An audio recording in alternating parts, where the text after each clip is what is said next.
Yeah.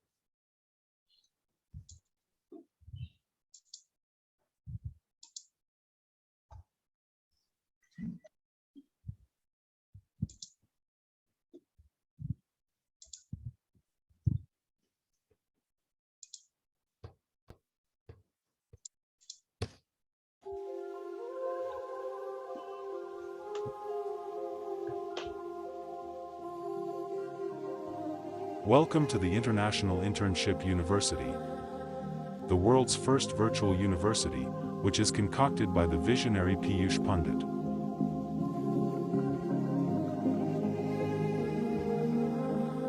The vision of Piyush Pandit is to take education to students, and not students to education, for the betterment of society. He has just one dream: no child should be deprived of education. To fulfill the dream, he has worked 24/7, and the dream came into reality in the form of International Internship University. Through his concerted efforts, Piyush Pandit has made the education so facile through IIU, that the learner from any corner of the world, from any university or college, can avail it, as per their needs and comfort, at a very nominal rate. International Internship University is building a better and brighter future for all young learners, and is committed to providing quality, skill-based, affordable, accessible and location-independent education to all the young learners of the globe, by providing internship opportunities. International Internship University is metamorphosing the conventional education system, by cutting down the additional costs and providing access to more than 1,000+ courses and internships to their e-learners across 195 countries and 6 continents, throughout the year, with over 150 virtual offices around the world. IIU has been accredited and affiliated with the World Education Organization, WEO, and International Accreditation Organization, IAO, and collaborated with all the world's top universities and educational institutions. Through the platform of MOOC, massive open online courses, with the aim of promoting internships and making modern education easy, accessible and affordable. IIU provides honorary degree, master's degree, graduate degree, certificate and diploma courses, professional education, customized programs, free courses, sustainable development goals courses, non-academic courses, blockchain technology learning lab and many more. The entire curriculum of the IIU is skill-based on the ethos of high academics, with the help of MOOC technology. Our country directors are constantly bonding with the corporate sector worldwide, whether it's MNCs or international job providers. This is done not only to benefit the students of that particular country, but also to benefit the schools or colleges which are affiliated to us. All the students and colleges will be given the support like online training, virtual knowledge exchange, internship opportunities worldwide, placement assistance. IIU is committed to providing stress-free education, with internship and entrepreneurship opportunities, without any financial burden on the learners and their family members. International Internship University, after its inception in Australia, India has become the main hub of its operations. Mr. Piyush Pandit, co-founder and COO of IIU, India, and chairman of Swarna Bharat Parivar, Piyush Pandit concocted the world's first internship university, the International Internship University. The world's first virtual university that emplaces internships as preeminent precedents. Piyush Pandit had a dream to provide idea of free education to learners across the world from the year 2017. After 2 years of continuous hard work and efforts, the research about the establishment of International Internship University has been completed in the year 2019. In 2020, IIU received the Certificate of Grant Innovation Patent, Australia under the Patent Act 1990. Innovation Patent Certification from WIPO Proof, ISO Certified 9001, 2005 and IAO accredited. International Internship University is duly registered in 2021 by Certificate, Section 60. Further, IIU has been registered in India and USA. International Internship University has formed various councils to address specific issues faced by students, youths, women, and in the field of education. International Student Development Council. Objective of this council is to help, guide, and motivate the students. The council is made to ensure that the voice of the students is not suppressed. Building a sense of community is the essence of the International Student Development Council. International Youth Development Council is formed with the objective of improving the lives of children and adolescents by meeting their basic physical, developmental, and social needs and by helping them to build the competencies needed to become successful adults. IIU Women Entrepreneurs Council recognizes the incredible skills possessed by a woman, respects their self-worth, and intertwines it with entrepreneurial skills to give a woman the power to create magic, magniloquence, and money with her skill sets. IIU Women Entrepreneurs Council is giving an opportunity to every woman on this globe to witness the uncultivated talents within her, to be the successful women entrepreneur. International Council for Educators recognizes the contribution of educators all over the world in the field of education, and encourages them to be a part of it and to change the lives of many more by imparting quality education and spreading knowledge worldwide. IIU is for everyone. Whatever you covet to be, whatever you crave to do, whatever you yearn to study, without any financial stress.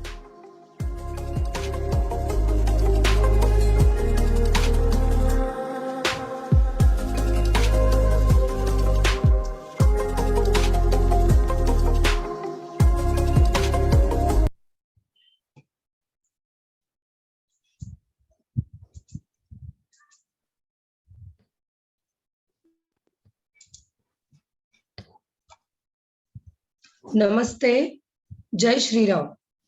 I, Dr. Snigdha Kadam, President Academics Global, IIU Research Center India, I take the privilege to welcome the respected dignitaries of IIU and the School of Ram and the loving audience present here from all around the globe. I welcome our guest of the day, Mr. Prince Tiwari ji, the founder of School Ram, Dr. Ram Dayal Sen, National Youth Awardee. Before we start, let's pray to the Almighty for the success of today's event. Now we will begin with Ganesh Vandana.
गीताय ग्रन्थगेयाय ग्रन्थान्तरात्मने गीतलीनाय गीताश्रयाय गीतवाद्यपटवे गेयचरिताय गायकवराय गन्धर्वविभूते गायकाधीनविग्रहाय गङ्गाजलगणयपते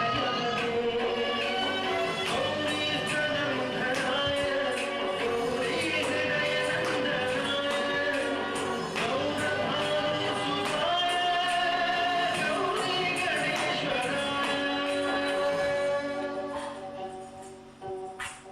गौरीगणयाय गौरीप्रवणाय गौरभावाय धीमहि गोसहस्राय गोवर्धनाय गोपगोपाय धीमहि गुणातीताय गुणाधीशाय गुणप्रविष्टाय धीमहि एकदन्ताय वक्रतुण्डाय गौरीतनयाय धीमहि गजेशानाय भालचन्द्राय श्रीगणेशाय धीमहि एकदन्ताय वक्रतुण्डाय गौरीतनयाय धीमहि गजेशानाय भालचन्द्राय श्रीगणेशाय धीमहि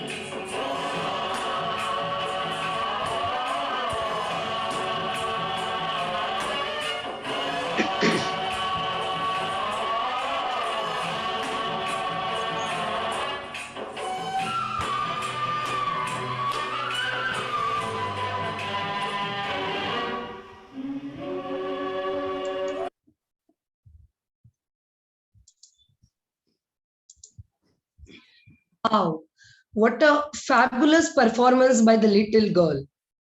आज के की शुरुआत बहुत अच्छे से हुई है गणेश वंदना के रूप में.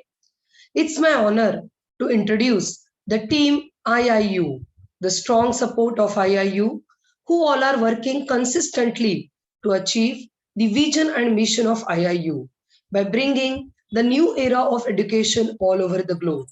The inspiration of IIU, Shri Dandi Swamiji Maharaj, his blessings and guidance in every endeavor of IIU are stimulating. The trustees of IIU, Miss Roshni Lal, Dr. Roshni Lalji ma'am and Miss Anju Pandit ji, visionary co-founder and COO of IIU, Mr. Piyush Pandit sir, the man behind the success of IIU, other co-founders of IIU, Mr. Stephen V, co-founder IIU Australia, Dr. Alisa White, co-founder IIU USA, Mona Angia, the co-founder of IIU Indonesia, board members of IIU, Ms. Corina Sujdia, Vice Chancellor of IIU, Ms. Nada Ratkovic, Country Director Croatia, Ms. Ermina, Country Director Romania, Mr. Luftiando Yudha, Country Director Indonesia, Dr. Prachi Gaur, Country Director India, President HR and Training IIU, Dr. Snigdha Kadam, President Academics Global, IIU Research Center India, IIU Advisory Council, Dr. Pratibha Mishra India, Dr. N.D. Mathur India, Dr. Pareen Somani India, Dr. Vijay Kumar Shahaji India, Dr. T.P. Shashikumar India, Professor Dr. Chaplain General Charles, Continent Head Africa IIU and Country Director Nigeria. What a pleasure to introduce the team IIU. You all must be curious to know more about International Internship University. So, I, Dr. Snigdha Kadam, the President of Academics Global and IIU Research Center India, take the privilege to introduce more about International Internship University, which is building a better and brighter future for all the young learners and is committed to providing better and virtual education to all the young learners of the globe. IIU is metamorphosing the conventional education system by cutting down the additional cost and providing access to more than 1,000 plus courses and internship to their e-learners across the globe. IIU has been accredited and affiliated with the World Education Organization, WEO, and International Accreditation Organization, IAO, and collaborated with all the world's topmost universities and educational institutions through the platform of Massive Open Online Courses, that is MOOC. IIU provides various certificate courses, diploma courses, graduation, post-graduation courses, honorary doctorates, and many more. IIU has received many accreditations as per the international standards for its innovation, vision, creative ideas, research, and white paper publication. International Internship University is building a better and brighter future for all the young learners and is committed to providing better and virtual education to all the young learners of the globe. आज हम आपके सामने प्रस्तुत करेंगे the epic Ramayana by the school Ram. School of Ram के बारे में कुछ मैं जानकारी देना चाहूंगी। स्कूल ऑफ राम, जैसा कि नाम से ही यह स्पष्ट होता है, यह कोई राम जी का विद्यालय है। हम सभी ने राम जी के मंदिर बहुत देखे होंगे, लेकिन क्या उनके जीवन पर भी कोई विद्यालय हो सकता है?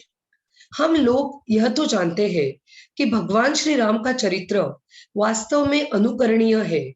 इसी भाव से कि भारत की नई युवा पीढ़ी तक भगवान राम के जीवन के युगों के पुराने दर्शन और रामायण के संस्कार पहुंचे, इसी उद्देश्य से भगवान राम के जीवन पर भी एक विद्यालय की शुरुआत की गई। ये विद्यालय चालू किया हमारे माननीय प्रिंस तिवारी जी ने। यह विद्यालय पूरी तरह से वर्चुअल है और भगवान राम के आदर्शों पर चलने वाला विश्व का पहला वर्चुअल विद्यालय भी यही है। तो आज मैं प्रिंस तिवारी जी, जो कि स्कूल ऑफ राम के फाउंडर है, उनके बारे में कुछ कहना चाहूंगी। ये एक मोबाइल से चलने वाली पहली पत्रिका मृगतृष्णा की भी प्रधान संपादक है। प्रिंस तिवारी जी ने 24 मार्च 2021 को इस अनोखे भगवान राम के जीवन पर एक स्कूल की शुरुआत की है। इन्होंने और भी कई अनोखे कार्य किए हैं। हर वर्ष पर्यावरण संसद के माध्यम से युवाओं को पर्यावरण के प्रति आप जागरूक करते हैं। ये काशी विश्व हिंदू विद्यालय में अध्ययनरत है। अभी आगामी 13 मार्च 2022 को इंटरनेशनल इंटर्नशिप यूनिवर्सिटी के 5वें दीक्षांत समारोह में इन्हें रामचरितमानस में इनके अतुलनीय शोध के लिए मानद डॉक्टरेट की उपाधि से सम्मानित किया जाएगा। तो मैं अभी प्रिंस तिवारी जी को आमंत्रित करती हूँ कि वो आज का कार्यक्रम चालू करें। Dear Prince Tiwari ji, the platform is all yours. Thank you ji. Thank you so much ma'am. आपका बहुत बहुत धन्यवाद। और सबसे पहले धन्यवाद आईआईयू की पूरी टीम का, जिन्होंने आज के इस कार्यक्रम को आयोजित करने के लिए हमारी मदद की। आप सभी को ढेर सारी शुभकामनाएं, बहुत बहुत बधाई और बहुत बहुत धन्यवाद। मैं शुरू करता हूं आज का जो हमारा सेशन है कि रामचरितमानस में से जीवन प्रबंधन किस तरीके से सीखा जा सकता है, इसको लेकर के हम लोग आज के इस चर्चा सत्र को प्रारंभ करेंगे। देखिए, हम सभी लोग जानते हैं कि राम इस भारत की प्रभात के प्रथम स्वर और यहाँ की पहली अनुगूंज है। भारत की ऐसी कोई परिकल्पना नहीं है जिसमें राम हमें प्रेरणा न देते। कहा जाता है कि राम तो इस भारत का पहला स्वर है। जब कभी इस देश में आपस में जब दो लोग बातचीत करते हैं, तो उस समय जब वो बात करते हैं तो लगता है कि हाँ, हम दोनों में आपस में बातचीत है। तो यदि कोई सामने वाला यदि पूछे कि आपके और इनमें बातचीत है, तो मैं कहूंगा कि हाँ, मेरे और आप में अच्छी राम राम है। और यदि किसी दो व्यक्तियों में आपस में मतभेद हो जाए तो कहा जाता है कि नहीं साहब, हमने तो सामने वाले से राम राम कर ली। तो राम इस भारत की प्रभात के पहले स्वर और यहाँ की पहली अनुगूंज है। मैं आप सभी लोगों से चाहता हूं कि अब आने वाले कुछ देर के लिए आप इस रामायण रूपी, इस रामचरित रूपी महासागर में, इस मंदाकिनी में आप स्नान करें और देखें कि रामायण की जो छोटे छोटे प्रसंग हैं, उन प्रसंगों से आप क्या क्या अपने जीवन में सीख ले सकते हैं। क्या मेरी स्क्रीन आपको दिख रही है? ओके, चलिए। तो ये एक छोटा सा स्वरूप आपको भगवान श्री राम का दिख रहा होगा, कैसा बाल स्वरूप है। और हमारा स्कूल ऑफ राम को शुरू करने का उद्देश्य भी यही था कि हम भगवान श्री राम के आदर्शों को, रामायण के संस्कारों को अभिनव तरीकों से जन जन तक लेकर के जाएं। हमारे बीच में आदरणीय पीयूष पंडित जी भी हैं, मैं उनका भी सादर चरण स्पर्श करके बहुत बहुत धन्यवाद देना चाहूंगा। और मैं अपना सेशन शुरू करता हूँ। वर्णानाम अर्थ संधानम रसानाम छंदसामपि मंगलानाम च कर्तारो वंदे वाणी विनायको। जब रामचरितमानस की शुरुआत तुलसीदास जी ने की तो सबसे पहले श्लोक में उन्होंने माँ सरस्वती की माँ वाणी की गणेश जी की वंदना उन्होंने की, और इसी वंदना के साथ आज के हमारे इस कार्यक्रम का शुभारंभ भी हुआ था। हम सभी लोग जानते हैं कि तुलसीदास जी ने जब रामचरितमानस की रचना की तो उसमें एक श्लोक उन्होंने लिखा, नाना पुराण निगमागमस्तम रामायणे निगदिदम स्वांत सुखाय तुलसी रघुनाथ गाथा भाषा निबंध मति मंजुल मातनुति। यानी कि उन्होंने स्वांत सुखाय के लिए इस रामचरितमानस की रचना की। आगे बढ़ते हैं तो हम लोग देखेंगे कि रामचरितमानस में से लाइफ मैनेजमेंट की कौन कौन सी चीजें, किस किस प्रसंग से हम अपने जीवन में क्या क्या चीजें सीख सकते हैं रामचरितमानस की। चलिए आइए, आपको दिख रहा होगा कि हर पुरुष में या हर व्यक्ति में आधा राम होता है और आधा रावण, दोनों का ही सामंजस्य मिलकर के एक मनुष्य बनता है। उसमें कुछ अच्छाइयां भी है, कुछ बुराइयां भी है, और इस पूरे सेशन में हम लोग ये जानेंगे कि हम अपनी अच्छाइयों को कैसे पहचानें और उन बुराइयों को भी पहचान करके हम अपने जीवन में से उन बुराइयों को समाप्त करें। कहा जा सकता है कि हम ट्रेस करेंगे अपने अंदर के राम को और अपने अंदर के रावण को, अपने अंदर मौजूद राम और रावण दोनों को हम लोग पहचानने का प्रयास करेंगे। और फिर लेट्स किल द रावण, हम लोग रावण हमारे अंदर जो है उसको पूरी तरीके से खत्म करने की कोशिश करेंगे। ठीक है, increase the qualities of Rama inside you and decrease the qualities Ravana inside you. ठीक, चलिए आगे बढ़ते हैं। हम सभी लोग जानते हैं कि मान्यता है कि अयोध्या जो है उसको मनु ने बसाया था, और अयोध्या नाम इसका क्यों दिया था, क्योंकि वो अयुध्य थी, ऐसी नगरी जिसको कोई ना जीत सके। कहा जाता है कि वो कौशल जनपद की बहुत पौराणिक राजधानी थी, सूर्यवंशी रघुवंशी राजाओं का वहां शासन हुआ करता था, और राम ने वहां अवतार लिया था। 7वीं शताब्दी में चीनी यात्री खेनसांग वहां पर आए थे, और उनके अनुसार वहां 20 बौद्ध मंदिर और 3,000 से ज्यादा बौद्ध भिक्षु भी वहां रहते थे। वेद में भी अयोध्या को ईश्वर का नगर बताया गया, अष्टचक्र नवद्वारा देवानाम पुरोध्या। ऐसी परिकल्पना की जाती है कि अयोध्या तो स्वर्ग के समान है, और हम सभी लोग जानते हैं कि अयोध्या की पुण्य नगरी पर भगवान श्री राम का भव्य मंदिर भी बन रहा है। हम लोग देखते हैं प्रभु श्री राम की वंशावली। जब अदालत में ये फैसला चल रहा था कि राम का मंदिर वहां बनना चाहिए या नहीं बनना चाहिए, तो अदालत ने एक प्रश्न खड़ा किया था कि राम के वंशज कौन है। तो उस समय हमारे जयपुर के राज दरबार की कुछ हमारी महारानी थी, एक मिनट,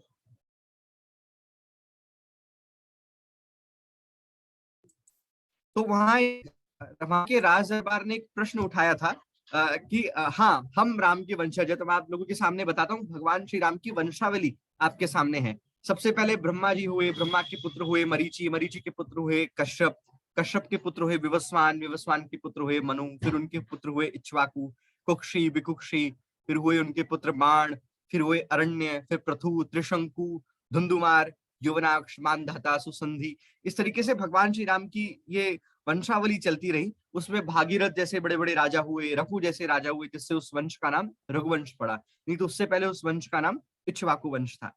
जब आगे बढ़ते गए तो ये श्रृंखला चलती गई, और हम सभी लोग जानते हैं कि ब्रह्मा की 39वीं पीढ़ी के जो वंशज थे वो थे राम। ये पूरी हम लोग सब जानते हैं, प्रभु श्री राम की वंशावली हमारे सामने है। अब हम लोग जानते हैं कि रामचरितमानस को 7 कांडों में विभाजित किया है। वो 7 कांड कौन कौन से हैं? बाल कांड, अयोध्या कांड, अरण्य कांड, किष्किंधा कांड, सुंदर कांड, लंका कांड और उत्तर कांड। ठीक है, हम लोग इस कांड में प्रवेश करते हैं। सबसे पहले हम सभी लोग जानते हैं, इस ग्राफिक्स के माध्यम से हम लोग देख रहे होंगे कि सबसे पहले अयोध्या जो कि कौशल प्रदेश की राजधानी थी, फिर वहां सूर्यवंशी शासक हुआ करते थे। सूर्यवंशी शासकों में दशरथ जी का वहां राज था। दशरथ जी के एक गुरु थे जिनका नाम था कुलगुरु वशिष्ठ। दशरथ जी की 3 रानियां थी, कौशल्या, कैकेयी और सुमित्रा। जब दशरथ जी के किसी कोई पुत्र नहीं था तो वो अपने कुलगुरु वशिष्ठ के पास में जाते हैं, और कुलगुरु वशिष्ठ बताते हैं कि आप श्रृंगी ऋषि के पास में जाइए।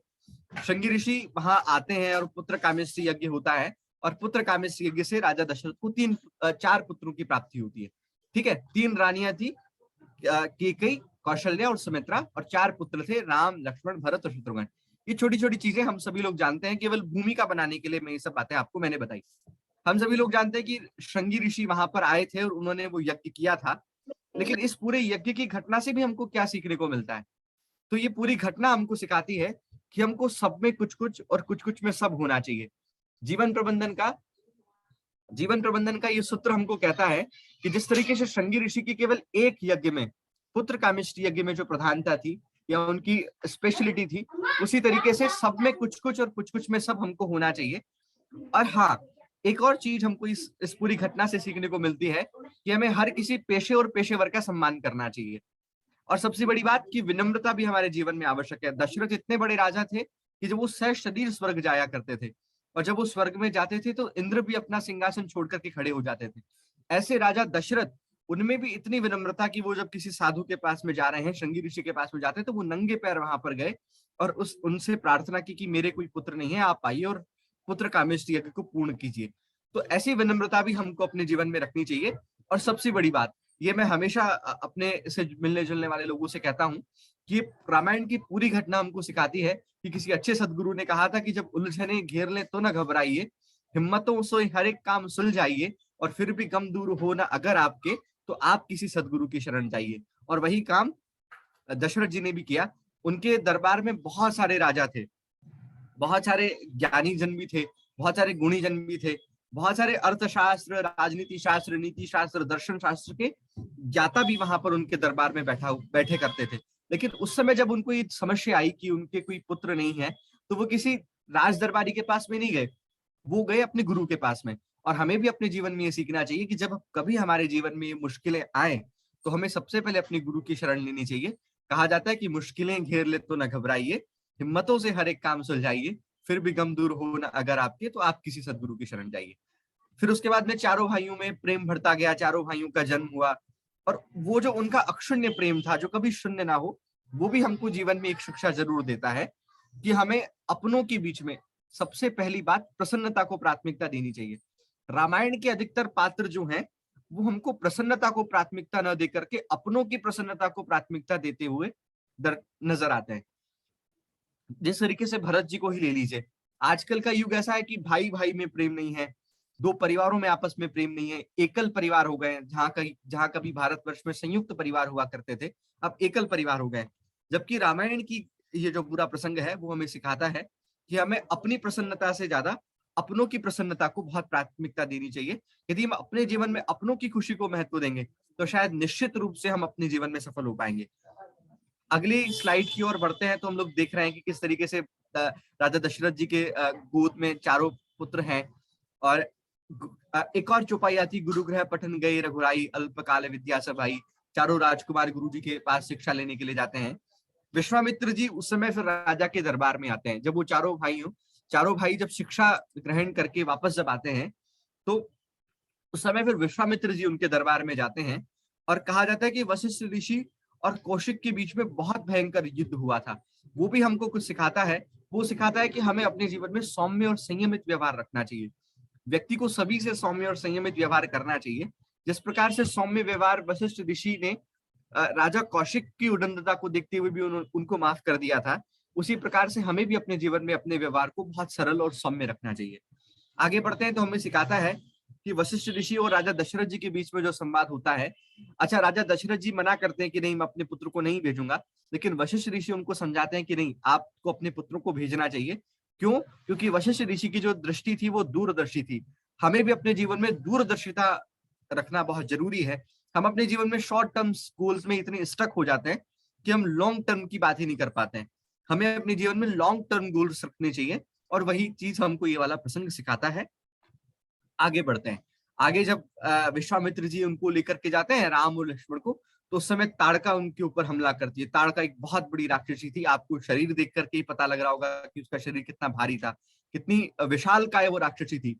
और राम और लखन बिल्कुल छोटे छोटे, लगभग 14 वर्ष के बालक, उनके सामने एक बहुत बड़ी विशालकाय एक महिला, एक राक्षसी, और वो उन पर हमला करती है। उस समय वो चाहते तो एक बाण से ताड़का को मार भी सकते थे, लेकिन उन्होंने सबसे पहले अपने गुरु से प्रश्न किया कि ये स्त्री है और हमारे कुल में स्त्री पर हाथ उठाना बिल्कुल मना है।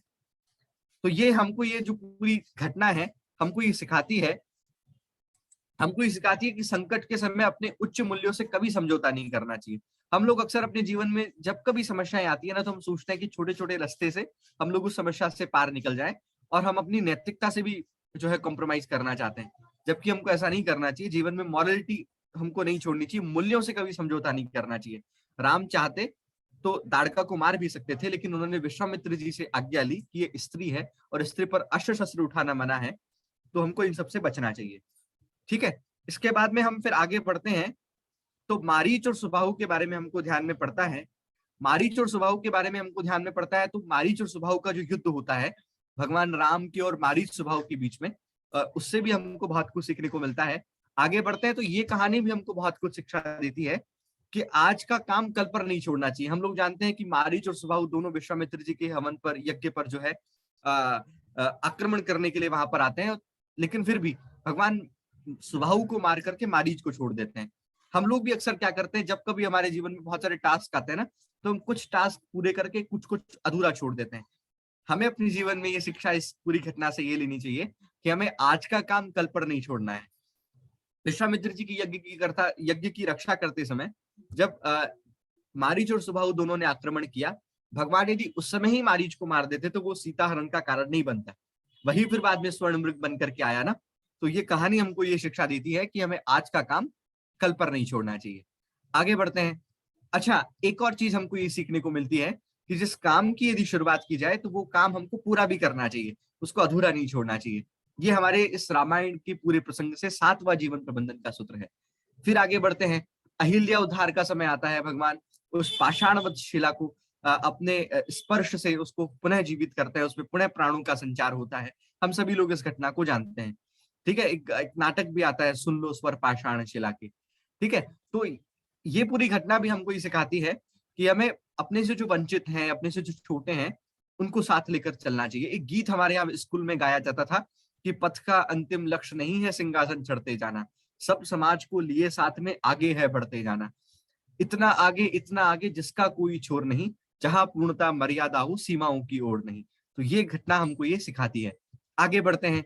आगे भी हमको ये कहानी सिखाती है कि माता पिता गुरु ना वही माता, अपने माता पिता अपने गुरु का सम्मान करना चाहिए। प्रातः काल उठ के रघुनाथा, माता पिता गुरु ना वही माता। बताया जाता है कि सुबह नित्य उठ करके भगवान अपने माता पिता गुरुओं का आदर करते थे, प्रणाम करते थे। ये कहानी भी हमको सीखने को मिलती है। हमारे यहाँ संस्कृत में एक उक्ति आती है, चत्वारि तस्य वर्धन्ते आयुर्विद्या यशो बलम। ये मतलब प्रणाम करने से हमको 4 वरदान मिलते हैं, आयु, विद्या, यश और बल। इसलिए अपने से बड़ों का, अपने माता पिता का, अपने गुरुओं का आदर करना चाहिए। आगे बढ़ते हैं। गौरी पूजन का समय आता है। हम सभी लोग जानते हैं कि भगवान पुष्प वाटिका में पुष्प चुनने के लिए जाते हैं और माता सीता वहां गौरी पूजन के लिए आती है। अच्छा, उस समय ही भगवान का व्यक्तित्व इतना आकर्षक था कि पहली नजर में ही सीता जी और उनकी सखियां राम जी पर मोहित हो जाती हैं। ये भी हमको अपने जीवन में एक सीख देती है कि अपनी पर्सनैलिटी को इतना इंप्रेसिव हमको बनाना चाहिए कि हम हर किसी को अपनी ओर आकर्षित कर लें। किसी भी व्यक्ति का पहला प्रभाव व्यक्तित्व पर ही पड़ता है और first impression is the last impression, ये तो हम सभी लोग जानते हैं। भगवान का पहला इंप्रेशन ही ऐसा था कि जितने भी जनकपुर के जो वासी थे वो उनसे मोहित हो गए थे। तो हमें भी अपने जीवन में ऐसा व्यक्तित्व अपनाना चाहिए। किसी ने कहा कि जिंदगी की राहों पर कुछ इस तरीके से चलो कि हर कोई साथ आकर चलना चाहे। तो वही हमको ये रामायण का ये प्रसंग हमको इस जीवन में सीख देता है। आगे बढ़ते हैं तो हमको पता चलता है कि स्वयंवर में भगवान धनुष को भंग करते हैं और उस समय भगवान उस धनुष को उठा करके धनुष की प्रत्यंचा चढ़ाते हैं और प्रत्यंचा चढ़ाने में वो धनुष टूट जाता है। अच्छा, उसमें भी हम ये जानते हैं कि बहुत सारे राजा और भी लोग आए थे, रावण भी आया था, उसने भी प्रयास किया था धनुष उठाने का, लेकिन वो नहीं उठा पाया। भगवान ने एक हाथ से धनुष उठाया, दूसरे हाथ से प्रत्यंचा चढ़ाई, प्रत्यंचा चढ़ाने लगे और धनुष भंग हो गया। ये घटना भी हमको ये सिखाती है कि हमको अपने आत्मविश्वास को कभी कमजोर नहीं समझना चाहिए। आदमी को अपने कॉन्फिडेंस को इतना हायर रखना चाहिए कि उसका कॉन्फिडेंस कभी डगमगाए ना। आगे बढ़ते हैं। स्वयंवर में परशुराम जी का प्रवेश होता है। हम सभी ने लॉकडाउन में रामायण देखी है। हम लोग जानते हैं कि परशुराम जी का और लक्ष्मण जी का किस तरीके से आपस में मतभेद होता है और विचारों में किस तरीके से उनमें द्वंद्व पैदा होता है। लेकिन वो पूरी घटना भी हमको ये सिखाती है कि हमको धैर्य नहीं खोना चाहिए। यदि उस समय लक्ष्मण जी धैर्य से बात करते, जिस तरीके से राम जी ने परशुराम जी से धैर्य से बात की, तो हो सकता था कि परशुराम जी को क्रोध नहीं आता। आगे बढ़ते हैं तो ये भी हमको ये घटना सिखाती कि मर्यादित बातचीत होनी चाहिए। हमें अपने से बड़ों से हमेशा मर्यादित भाषा में बातचीत करनी चाहिए। जिस प्रकार परशुराम जी का क्रोध राम जी की संयमित वाणी से शांत हो गया, उसी प्रकार से राम ने कभी केकई और मंथरा के लिए अमर्यादित शब्द नहीं कहे। राम को वनवास किसकी वजह से हुआ? केकई की वजह से या मंथरा की वजह से। लेकिन कभी राम जी ने केकई या मंथरा के प्रति अमर्यादित भाषा में बात नहीं की। हाँ, भरत जी ने की, लेकिन राम जी ने कभी नहीं की। और राम जी ने जिस किसी ने उनके प्रति अमर्यादित भाषा में बातचीत की, उनको हमेशा रोका और टोका। तो ये हाँ, एक और बहुत बड़ी बात कि आपस में मतलब मतभेद हम अक्सर टीम में काम करते हैं और बहुत सारे लोगों के बीच में हम लोग रहते हैं। मतभेद हमेशा हमारी विचारधाराओं में हो सकते हैं, लेकिन मनभेद नहीं होना चाहिए। ये हमको रामायण की बात सिखाती है। आगे बढ़ते हैं, अयोध्या कांड में प्रवेश करते हैं। मंथरा की कुटिल बुद्धि वहां चलती है। फिर आगे बढ़ते हैं तो केकई दशरथ जी से 2 वचन मांगती है। लेकिन ये पूरी घटना भी हमको अपनी बात सिखाती है कि अपनी बात पर सदैव अटल रहना। हम सभी लोग जानते हैं, हम लोगों ने बचपन से सुना है, रघुकुल रीत सदा चली आई, प्राण जाए पर वचन न जाए।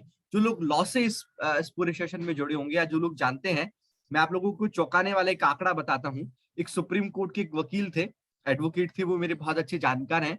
उन्होंने बताया कि इस पूरे देश में मतलब मैक्सिमम जितने केस अदालत में जो पेंडिंग है ना, वो यही है कि लोगों ने अपने किए हुए वादों से वो लोग मुकर गए। किसी ने स्टाम्प पेपर पे साइन किया तो वो मुकर गया, किसी ने ये वादा किया कि ये इस मकान की जमीन तुम्हारी है तो वो उससे मुकर गया। मतलब इस देश में आज के समय में भी मैक्सिमम जितने अदालत में जो केस पेंडिंग है ना, वो इसीलिए है कि लोग अपनी कही हुई बात से मुकर गए। लेकिन रामायण की बात अपने को सिखाती है कि अपनी बात पर हमको सदैव अटल रहना चाहिए। रघुकुल रीत सदा चली आई, प्राण जाए पर वचन न जाए। आगे बढ़ते हैं। हम लोग जानते हैं कि भगवान ने माता से आज्ञा ली और वनवास के लिए चले गए। अयोध्या से वो विदा हो गए। लेकिन ये घटना भी हमको बहुत कुछ सिखाती है। भगवान ने हर किरदार को इस तरीके से जिया कि वो लोगों के लिए प्रेरणा बन गया। राम जी जब अयोध्या छोड़ करके वन जा रहे थे, तो उस समय पूरे अयोध्यावासी रोने लगे। हम सभी लोग जानते हैं कि उस समय का जो पूरा दृश्य था वो बड़ा हृदय विदारक था।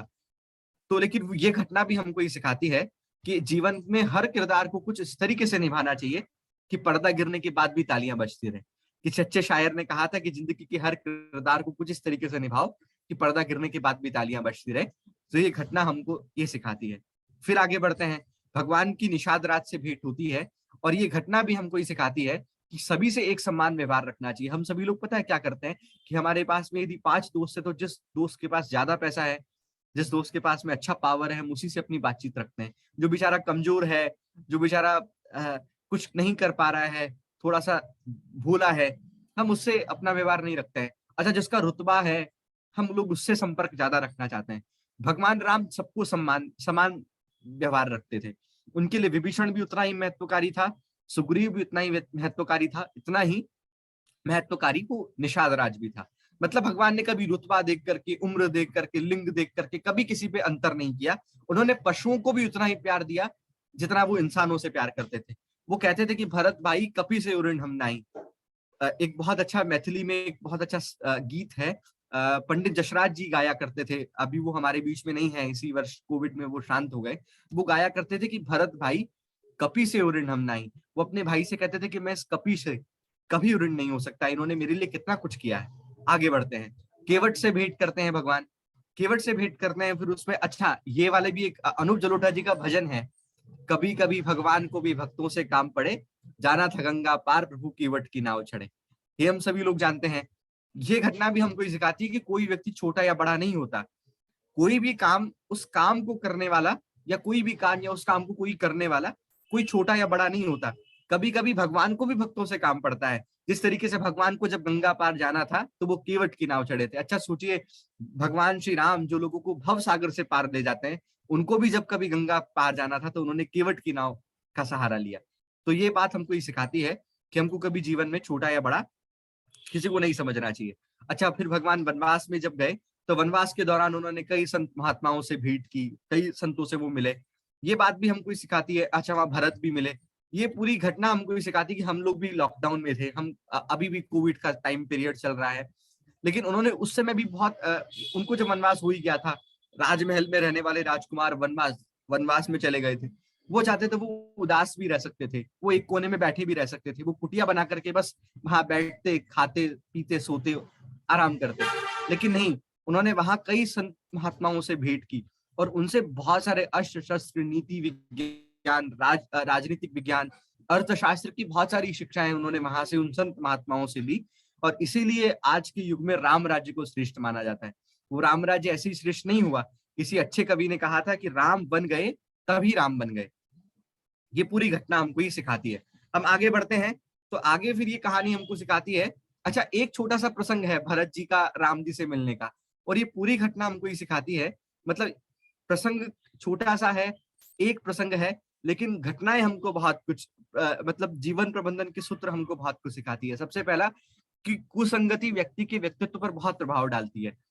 एक घटना छोटी सी है कि भरत जी जब राम जी से मिलने के लिए आ रहे थे तो उनके साथ में कैकेयी और मंथरा और बहुत सारी सेना भी थी, लेकिन लक्ष्मण जी को भरत जी पर संदेह हो गया कि ये भरत जी जो है वो राम जी को मारने के लिए आ रहे हैं। ऐसा क्यों संदेह हुआ? क्योंकि उनके साथ में कैकेयी थी, मंथरा भी थी और सेना भी थी। इसीलिए किसी अच्छे इंसान ने कहा कि कुसंगति आपके व्यक्तित्व पर बहुत दुर्बल प्रभाव डालती है। इसी प्रकार से दूसरा ये हमको सिखाती है कि हमें अपने जीवन में समर्पण भाव रखना चाहिए। आप अधिकार उसी वस्तु पर जताएं जिस पर आपका नैतिक रूप से अधिकार हो। भरत जी चाहते तो उनको राज मिल ही चुका था ना, वो उस राज को संभाल सकते थे, लेकिन नहीं। ये घटना हमको सिखाती है कि नैतिक रूप से जिस वस्तु पर आपका अधिकार है आप उसी वस्तु को अपना बनाइए। और दूसरी चीज कि आलस्य को हमेशा त्याग दीजिए। फिर घटना आगे बढ़ती है कि निस्वार्थ प्रेम भी हमको ये सीखने को मिलती है। मैं एक घटना आपको ये बताता हूँ। हम सभी लोग जानते हैं कि सीता जी राम जी के साथ चली गई थी, ठीक है। अच्छा, उर्मिला जी भी चाहती थी वो लक्ष्मण जी के साथ जा सकती थी ना, लेकिन नहीं, वो अपने परिवार की रक्षा के लिए, अपने परिवार को संभालने के लिए वो वहां रुकी। तो उर्मिला जो कि लक्ष्मण जी की भार्या थी, उनके जीवन में से हम निस्वार्थ प्रेम की शिक्षा ले सकते हैं कि अपने स्वामी से पूरे 14 वर्ष तक अलग रही, परंतु स्वामी के आदेशानुसार परिजनों की भरपूर उन्होंने सेवा की। ये घटना हमको बहुत कुछ सिखाती है। फिर पंचवटी में भगवान राम जाते हैं, वनों में उन्होंने कई सारे आतंकियों को मारा, उन्होंने सत्संग भी किया, आपदा को अवसर में बदला। जैसे मैंने पहली बात आपको बताई थी ना, लॉकडाउन में बहुत सारी ये टैगलाइन चली थी कि आपदा को अवसर में बदलिए। वो राम जी से हम लोगों को सीखने को मिलता है कि जब राम वन में कई सारे सिद्ध मुनियों से जब उन्होंने भेंट की, अस्त्र शस्त्र की, अर्थशास्त्र की, राजनीति शास्त्र की उन्होंने शिक्षा ली, वो हमेशा हताश निराश होकर के नहीं बैठे, उन्होंने वहां बहुत कुछ उसको एक्सप्लोर किया उस समय को। इसलिए मैंने पहले कहा था कि राम बन गए तभी राम बन गए। विषम परिस्थितियों में खुद को मजबूत उन्होंने वो बनाया, ठीक है। देखिए ना किस तरीके से चित्र में आपको नजर आ रहा होगा, माता सीता वहां चूल्हे पर रोटी बना रही हैं और प्रभु श्री राम पत्तों पर भोजन कर रहे हैं। तो विषम परिस्थितियों को भी उन्होंने अपने जीवन में बहुत कुछ डेवलप किया। लक्ष्मण जी ने सूर्पनखा की नाक को काटा। ये कहानी भी हमको ये शिक्षा देती है कि यदि आप लीडर हैं, यदि आप नेतृत्व करता है, तो आपकी छोटी से छोटी कोशिश या आपका छोटे से छोटा कदम आपकी टीम को आने वाले भविष्य का निर्धारण वो करता है। अच्छा, यदि लक्ष्मण जी शूर्पनखा की नाक नहीं काटते तो वो शूर्पनखा रावण के पास नहीं जाती और रावण फिर भड़कता नहीं और वो सीता हरण का कारण नहीं बनता। इसलिए कहा जाता है कि यदि आप लीडर हैं तो आपके छोटे से छोटा आपका कदम वो आपकी आने वाली टीम का या आपकी टीम का आने वाला भविष्य निर्धारित करता है। ये रामायण का ये वाला प्रसंग हमको शिक्षा देता है। दूसरा प्रसंग है मायावी स्वर्ण मृग का। अच्छा, ये कहानी भी हमको ये शिक्षा देती है कि हर वो चीज जो चमक रही है ना, वो सोना नहीं होती है। जीवन में बहुत सारी चीजें हमको बाह्य आकर्षण में नजर आती है, लेकिन हमको ये शिक्षा देती है कि हमको बाह्य आकर्षण से बचना चाहिए। लक्ष्मण रेखा के बारे में हम सभी लोग जानते हैं। ये कहानी भी हमको ये शिक्षा देती है कि मर्यादा की रेखा का उल्लंघन हमको नहीं करना चाहिए। सीता हरण होता है, फिर सीता जी की खोज के लिए भगवान श्री राम जाते हैं, जटायु से भेंट करते हैं, माता सबरी से वहां भेंट करते हैं। ये कहानी भी हमको ये शिक्षा देती है कि आस्था और विश्वास के बल पर सब कुछ पाया जा सकता है।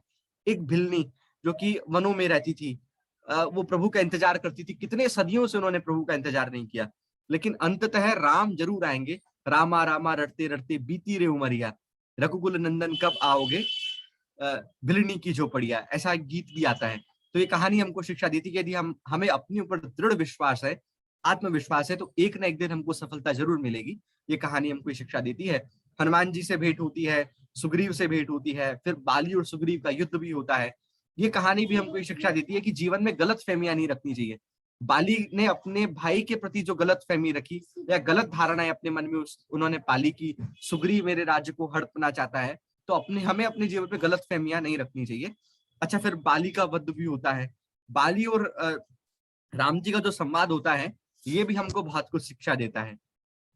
बाली प्रश्न करता है कि धर्म हेतु अवतरहु गोसाई, मारे हूं मोहि व्याध की नाही, मैं बैरी सुग्रीव प्यारा, अवगुण कवन नाथ मोहि मारा। वो कहता है कि हे गोसाई, हे मेरे नाथ, धर्म की रक्षा के लिए आपने अवतार लिया है और मुझे एक व्याध की जैसे, एक शिकारी की जैसे आपने मुझे मार दिया, और सुग्रीव आपको बहुत प्यारा है और मैं उसी का भाई हूँ, उसी का बड़ा भाई हूँ, और मैं आपके लिए किस तरीके से बैरी हो गया। तो फिर भगवान कहते हैं कि अनुज वधु भगनी सुत नारी, सुनु सट कन्या सम ए चारी, इन्हीं कुदृष्टि बिलो के जो ही, ताई बधे कुछ पाप न हुई। भगवान कहते हैं कि हे मूर्ख सुन, जिस तरीके से छोटे भाई की स्त्री हो, अपनी बहन हो, पुत्र हो, या पुत्र की जो स्त्री हो, ये सभी चारों कन्याओं के समान है, अपनी पुत्री के समान है। और इनको जो बुरी दृष्टि से जो देखता है वो फिर जो है पाप का बड़भागी तो बनेगा ही। आज का जो समाज है हम देखते हैं कि छोटी छोटी बच्चियों के साथ में किस तरीके से ये घटनाएं होने लगती हैं। तो ये घटना हमको सिखाती है कि किस तरीके से हमें स्त्रियों के साथ में, कन्या के साथ में व्यवहार करना चाहिए। हनुमान जी मुद्रिका को भेंट करते हैं। ये कहानी भी हमको एक शिक्षा देती है कि जीवन में एक विश्वास पात्र व्यक्ति हमारे जीवन में जरूर होना चाहिए। वो हमारा मित्र हो सकता है, हमारी पत्नी हो सकती है, हमारा पति हो सकता है, कोई भी हो सकता है, मतलब कोई भी, हमारे माँ, हमारे माताजी, पिताजी, हमारे गुरुजन, कोई भी हो सकता है। लेकिन एक विश्वास पात्र व्यक्ति हमें अपने जीवन में जरूर रखना चाहिए। जिस तरीके से हनुमान जी राम जी के लिए विश्वास पात्र थे, उस तरीके से भगवान हनुमान जी जो है समुद्र को लांग करके जाते हैं। ये भी हमको एक शिक्षा देती है कि जीवन में मोटिवेशन होना भी बहुत जरूरी है। लक्ष्य को प्राप्त करने के लिए किसी न किसी मोटिवेशन की आवश्यकता जरूर होती है, जो मोटिवेशन जामवंत जी ने हनुमान जी को दिया था। हम लोग जीवन में छोटे छोटे छोटे छोटे संकल्प ले सकते हैं, दिन प्रतिदिन में किसी न किसी को मोटिवेट भी कर सकते हैं। जैसे मान लीजिए उदाहरण के तौर पर हमारी माता जी हैं, हमारी मम्मी हैं, उन्होंने कोई भोजन बनाया तो हम उनको भी अप्रिशिएट कर सकते हैं कि नहीं मम्मी, आपका भोजन आपका बहुत अच्छा था। हमारी छोटी बहन है, उन्होंने कोई चित्र बनाया, कोई पेंटिंग बनाई, तो हम उनको ये ना कहें कि यार ये क्या बनाया तूने, हमको समझ ही नहीं आ रहा है। उनको ये कहें कि नहीं आपने बहुत अच्छा बनाया। तो हमारी छोटी छोटी कोशिशें ना जाने कब बड़े बदलाव की नींव को मजबूत कर जाएंगी। छोटा छोटा मोटिवेशन भी व्यक्ति को जीवन में आगे बढ़ने के लिए बहुत प्रेरणा प्रदान करता है। ये पूरी घटना हमको सिखाती है। और ये घटना एक और चीज हमको ये सिखाती है कि विषम परिस्थितियों हमें कभी घबराना नहीं चाहिए। जिस तरीके से रावण सीता जी के पास में आता है और उनको समझाता है कि तुम मुझसे विवाह कर लो, नहीं तो तुम्हें जबरदस्ती में तुम्हारे साथ में करूंगा, तो वो सीता जी उस समय भी घबराती नहीं है। उस समय भी वो पूरे विश्वास के साथ में वहां रहती है और आत्मविश्वास उनमें होता है। तो ये हमें शिक्षा देती है कि हमें विषम परिस्थितियों से नहीं घबराना चाहिए। हनुमान जी ने माता जी को स्वर्ण मुद्रिका भेंट की। ये भी हमें एक शिक्षा देता है कि विश्वास स्थापित करने के लिए अपना चरित्र और अपना किरदार समाज में खुद गढ़ना पड़ता है। एक बहुत छोटा सा प्रसंग है। सीता जी चाहती तो हनुमान जी को वो पहचान नहीं पाई थी।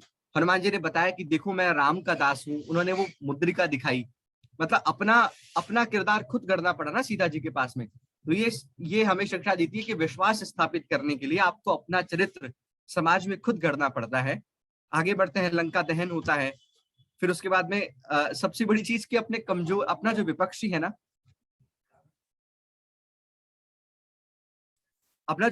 है ना, उसको कमजोर या ताकतवर नहीं समझना चाहिए। रामेश्वरम की स्थापना होती है, फिर उसके बाद में राम और विभीषण की मित्रता होती है। लेकिन हमेशा ये चीज भी हमको ये शिक्षा देती है कि हमें हमेशा सत्य का साथ देना चाहिए, टीम मेंबर्स की वैल्यू और टीम को नेतृत्व करने का मौका भी देना चाहिए।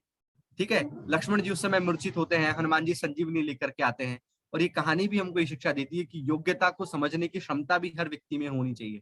ठीक है, प्रभु श्री राम भली बात ये जानते थे कि किस व्यक्ति से कब कौन सा काम और किस तरीके से कराना है। उन्होंने हनुमान को दूत बना करके भेजा, उसके बाद अंगद को दूत बना करके भेजा। वे जानते थे कि दोनों में क्या भेद है और दोनों क्या क्या कर सकते हैं। तो यदि हम टीम में काम करते हैं या टीम में हम लीडर हैं, तो हमें अपनी टीम की योग्यता को पहचानना भी आना चाहिए, समस्याओं को समाधान भी ढूंढना आना चाहिए। फिर उसके बाद में राम और रावण का युद्ध होता है। और ये पूरी कहानी भी हमको शिक्षा देती है कि निंदक निहरे राखिए, आंगन कुटी सुहाए। ये बहुत अच्छी चौपाई है। रावण क्या करता था कि अपने आसपास है ना यस मैन रखता था। हाँ, आप बहुत कुछ अच्छा कर सकते हैं। उन्होंने कभी अपनी निंदक अपने पास में नहीं रखे। जो कुछ रावण की निंदा करता था वो रावण का दुश्मन। रावण ने ऐसा ही किया। इसी तरीके से एक और बात, अपनों से बड़ों की बात जरूर सुनना चाहिए। रावण के नाना जी रावण को समझाते थे, मंदोदरी उसकी पत्नी रावण को समझाती थी कि पत्नी उनको समझाती थी कि आप एक काम कीजिए कि राम से युद्ध मत कीजिए। लेकिन नहीं, उसने राम से युद्ध किया। उसके बाद अपनी एक गलती जो है, आपकी छोटी सी गलती आपका पूरा भविष्य बर्बाद कर सकती है। जिस तरीके से रावण ने एक छोटी सी गलती की, सीता जी का हरण कर लिया या सूर्पणखा की बात पे विश्वास कर लिया, तो ये पूरी घटना हमको सिखाती है कि आपकी छोटी सी गलती आपका पूरा भविष्य बर्बाद कर सकती है। उस समय फिर रावण का जब वध होता है, जितना आप लोग गोल्ड के स्पिन करोगे ना उतने क्या हो रहा है? ये पूरी घटना हमको सिखाती है। राम जी का और लक्ष्मण जी का संवाद होता है कि जो भी आपको अच्छा काम लगता है ना, उसको सबसे पहले कर लें। रावण 3 शिक्षा देता है कि एक तो ये कहता है कि मैं चाहता तो मैं स्वर्ग तक सीढ़ियां बना सकता था, लेकिन ऐसा नहीं हुआ। दूसरा, अपने शत्रु को कभी कमजोर नहीं समझना चाहिए। और तीसरा कि अपना रहस्य और अपना सीक्रेट किसी को नहीं देना चाहिए। ये पूरी घटना होती है, उस समय भगवान का राज्याभिषेक हो जाता है। और ये एक उक्ति है, शुक्र नीति में कहा था कि न राम श्रदशु राजा पृथिव्याम नीतिमान अभूत। भारत भूमि पर पृथु से लेकर के हरिश्चंद्र, मानधाता, रघु से लेकर के धर्मराज, कृष्ण, युधिष्ठिर जने कितने राजा हुए, उनकी संख्या और सूची बनाना इतना कठिन है। उनमें से सबसे श्रेष्ठ कौन है, इसका उत्तर पाना उतना आसान है। सबका एक ही स्वर में उत्तर यही है कि भारत भूमि पर जिनमें समस्त राजाओं में सबसे श्रेष्ठ राजा राम ही थे। और किसी ने कहा था कि न राम है श्रदशु राजा पृथिव्याम नीतिमान अभूत। और ये हमारा आज का जो सेशन था लीडरशिप का। और सबसे अंत में मैं एक ही बात कहना चाहूंगा, स्वाध्याय हमारे जीवन में होना बहुत जरूरी है और इससे हमें शिक्षा लेनी चाहिए। हमारे रामदयाल जी सर जुड़ गए हैं, यदि वो जुड़ गए हैं तो एक बार आप कुछ बात बताएं। आदरणीय रामदयाल जी भाई सब जुड़ गए हैं क्या?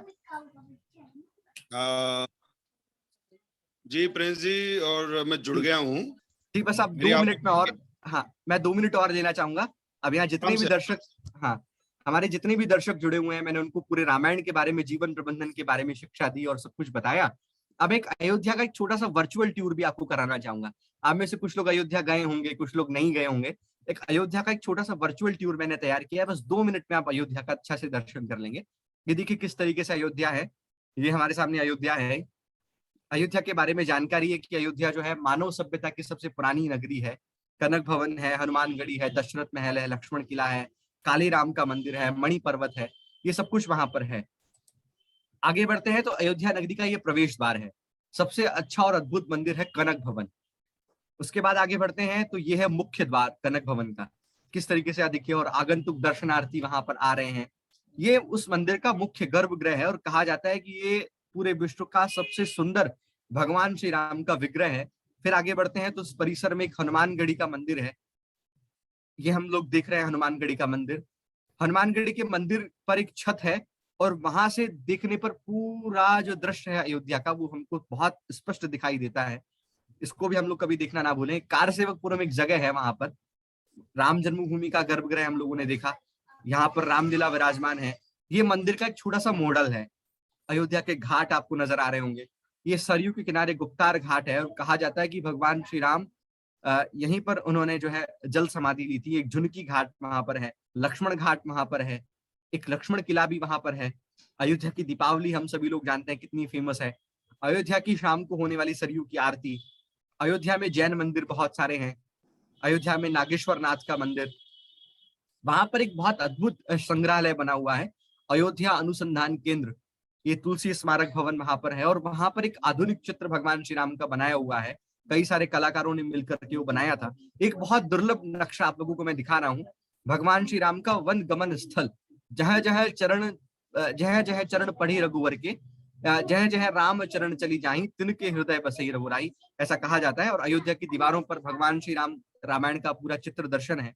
ये अयोध्या का एक सात्विक भोजन, रंग बिरंगी अयोध्या नगरी, और ऐसा होगा भगवान श्री राम का भव्य मंदिर। और इतना ही कहकर के मैं अपनी वाणी को विराम दूंगा और अब मैं चाहूंगा कि अब इस कार्यक्रम को फिर से कंटिन्यू करें। जी मैम। आज प्रिंस जी, मेरे पास कोई शब्द ही नहीं है बोलने के लिए कि इतनी अच्छी तरह से आपने जो हमें अयोध्या का पूरा वर्चुअल टूर करवाया। और सबसे इम्पोर्टेंट जो बात है, श्री राम भगवान के ऊपर जो भी कुछ आपने हमें बताया, हमें वैसे तो सबको सब पता होता है, बट इन डिटेल में जो आपने बताया, इसके लिए मैं आपकी बहुत शुक्रगुजार हूँ। Thank you so much for conducting the excellent programme. आपका जो पीपीटी था, प्रेजेंटेशन था, वो बहुत ही सेल्फ एक्सप्लेनेटरी था और हम चाहेंगे कि इससे आगे भी आईआईयू के माध्यम से हम और ऐसे प्रोग्राम करें।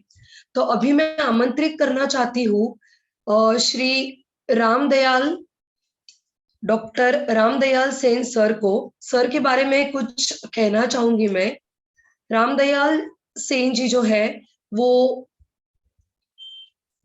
भारत सरकार के खेल एवं युवा कार्यक्रम मंत्रालय द्वारा इन्हें राष्ट्रीय युवा पुरस्कार से सम्मानित किया गया है।